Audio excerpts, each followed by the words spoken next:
Hello friends, अस्सलाम वालेकुम and welcome to reality stories. दोस्तों, ये 1895 का साल था। न्यूजीलैंड के एक जजीरे कैम्बल आइलैंड पर एक आदमी पहुंचा। इस आदमी का नाम जेम्स गॉर्डन था। ये जजीरा बिल्कुल सुनसान था। हर तरफ बस वीरानी, समंदर का शोर और तेज हवा होती थी। लेकिन दोस्तों, जेम्स इस जजीरे पर अकेला नहीं पहुंचा था, बल्कि ये अपने साथ 400 भेड़ें लेकर आया था। जेम्स चाहता था कि इस सुनसान जजीरे को एक शीप फार्म में तब्दील कर दिया जाए।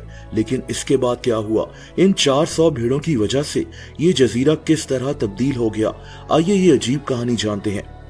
दोस्तों, कैम्बल आइलैंड न्यूजीलैंड के साउथ आइलैंड से तकरीबन 700 किलोमीटर दूर है। इस जजीरे को 1810 में कैप्टन फ्रेडरिक हेसल ने दरियाफ्त किया था। ये इधर अपने एक बहरी जहाज पर पहुंचा था। ये आदमी इसी साल डूबकर मारा गया था। दोस्तों, एक वक्त था जब इस जजीरे पर सील्स रहते थे, लेकिन फिर इन सील्स का शिकार होने लगा और ये सील्स भी यहाँ से खत्म हो गए। 1890 की दिहाई में यह जजीरा एक सुनसान और सख्त जगह थी। यहाँ मौसम अनप्रेडिक्टेबल था। इस जगह बारिश बहुत होती थी, हवाएं तेज होती थीं और इस जगह सिर्फ वीरानी थी। उस वक्त न्यूजीलैंड की हुकूमत चाहती थी कि इस दूर दराज जजीरे पर भी इंसानी आबादी कायम हो जाए। ये इस जजीरे को आबाद करना चाहते थे। इसी वजह से 1894 में न्यूजीलैंड की हुकूमत ने कैम्बल आइलैंड को लीज पर देने की ऑफर कर दी। इनका ख्याल था कि कोई इस जजीरे को लीज पर लेगा और फिर वही शख्स इस जजीरे को आबाद करने की कोशिश करेगा। दोस्तों, जेम्स गॉर्डन वो आदमी था जिसने इस जजीरे को लीज पर ले लिया। इसका ख्याल था कि ये इस जजीरे पर भेड़ों का एक फार्म बनाएगा। जेम्स न्यूजीलैंड के एक शहर ग्रिसबोन में रहता था। इसका प्लान था कि इस जजीरे पर 400 भेड़ें लाई जाएंगी। इन भेड़ों को इस सुनसान जजीरे पर पाला जाएगा। आहिस्ता आहिस्ता इन भेड़ों की तादाद बढ़ती जाएगी और जेम्स इन भेड़ों के वूल और गोश्त को बेचकर पैसे कमाएगा। ये इसका बिजनेस आइडिया था। इस तरह ये सुनसान जजीरा एक प्रॉफिटेबल फार्म में बदल जाना था। 1895 में जेम्स अपनी टीम के साथ कैम्बल आइलैंड पहुंच गया। ये अपने साथ बिल्डिंग मटेरियल भी लेकर आया था ताकि इस जगह फार्म्स की बिल्डिंग्स बनाई जा सकें। इसके बाद इस जजीरे पर बहरी जहाज के जरिए 400 भेड़ों को लाया गया। इन भेड़ों को इस जजीरे पर रिलीज कर दिया गया।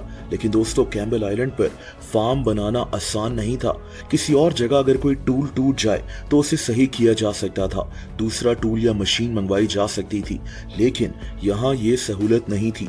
यहाँ अगर कोई मजदूर बीमार पड़ जाता तो इसकी जगह कोई दूसरा आदमी फौरन यहाँ काम नहीं कर सकता था। ये एक दूर दराज जजीरा था जहाँ किसी भी चीज को मंगवाने में काफी वक्त लग जाता था। यहाँ मजदूर वगैरह भी ज्यादा देर तक रहते नहीं थे। ये इस जगह से तंग आ जाते थे। दोस्तों, इसी तरह 5 साल गुजर गए और ईयर 1900 में जेम्स ने इस जजीरे की लीज एक दूसरे आदमी को ट्रांसफर कर दी, कैप्टन विलियम हेनरी को। जेम्स अभी भी इस जजीरे पर रह रहा था। ये अपने ही बनाए गए फार्म का अब मैनेजर बन गया ताकि इसके नए मालिक कैप्टन विलियम हेनरी को इस फार्म को समझने में और चलाने में मदद मिल सके। दोस्तों, कैप्टन विलियम ने इस फार्म को मजीद एक्सपैंड किया। ये इधर मजीद भेड़ें लेकर आ गया। 1901 में तकरीबन 3000 शीप्स इस जजीरे पर लाई गई थी। इन भेड़ों को संभालने के लिए लोग भी रिक्रूट किए जा रहे थे और दोस्तों, यहीं से ये भेड़ें मल्टीप्लाई होना शुरू हो गईं बहुत तेजी से। सिर्फ 2 सालों में इस जजीरे के आधे हिस्से पर भेड़ें ही भेड़ें नजर आती थीं। लेकिन दोस्तों, यहाँ एक मसला था। कैम्बल आइलैंड की नेचुरल वेजिटेशन बहुत यूनिक थी।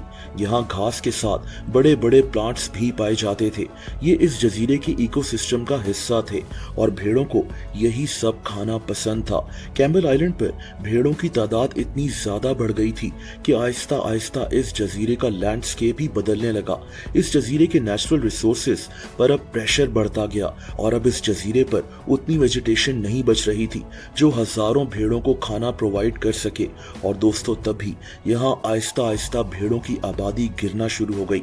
यहाँ एक और मसला भी था कि कैम्बल आइलैंड से भेड़ों के गोश्त और वूल को मार्केट तक कैसे पहुंचाया जाए।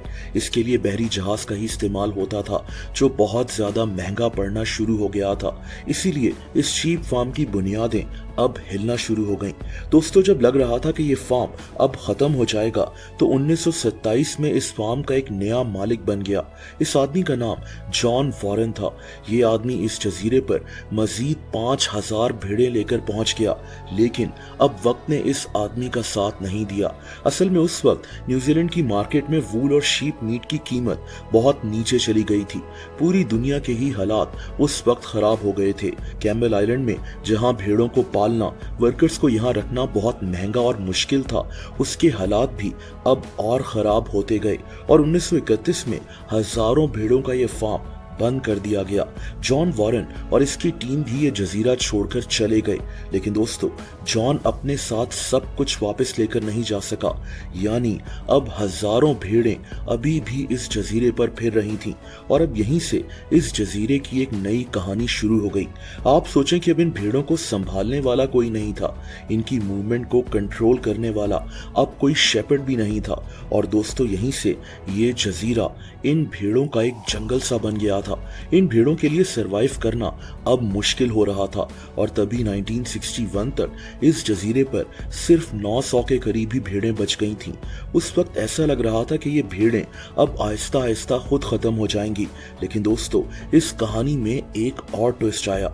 1954 में कैम्बेल आइलैंड को एक नेचुरल रिजर्व बना दिया गया, लेकिन इस जजीरे के इकोसिस्टम को बचाने के लिए न्यूजीलैंड की हुकूमत को अब इन भेड़ों का सामना था। असल में ये भेड़ें अब अचानक तादाद में फिर से बढ़ना शुरू हो गई थीं। 1969 तक इस जजीरे पर 3000 भेड़ें हो गई थीं। ये इस जजीरे की वेजिटेशन को खाए जा रही थीं और न्यूजीलैंड की हुकूमत को यही मसला था। दोस्तों, 1970 में यह फैसला किया गया कि इस जजीरे के एक हिस्से को एक फेंस के जरिए अलहदा कर दिया जाएगा, जहां कोई भेड़ ना जा सके। हुकूमत ये देखना चाहती थी कि भेड़ों के ना होने की वजह से इस जजीरे की वेजिटेशन पर क्या असर पड़ेगा और फिर वही हुआ जो साइंटिस्ट उम्मीद कर रहे थे। इस हिस्से की वेजिटेशन फिर से रिकवर करने लगी। दोस्तों, अब न्यूजीलैंड की गवर्नमेंट ने एक और फेंस बनाई और तकरीबन 800 भेड़ों को इसी फेंस के अंदर महदूद कर दिया गया और बाकी की भेड़ों को मार दिया गया। अब न्यूजीलैंड की हुकूमत किसी भी कीमत पर इस जजीरे के इकोसिस्टम को बहाल करना चाहती थी। 1980s तक इस जजीरे से तमाम भेड़ों को हटा लिया गया था और यूं 400 भेड़ों से शुरू होने वाली ये अजीब कहानी आखिरकार खत्म हो गई।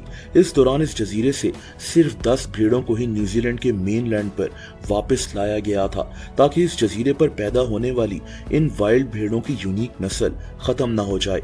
इन 10 भेड़ों के अलावा अब इस जजीरे से सारी भेड़ें खत्म हो चुकी थीं। यूं ये जजीरा जो कभी भेड़ों की दुनिया हुआ करता था, अब फिर से वीरान हो चुका था। आज ये जजीरा यूनेस्को की एक वर्ल्ड हेरिटेज साइट बन चुका है।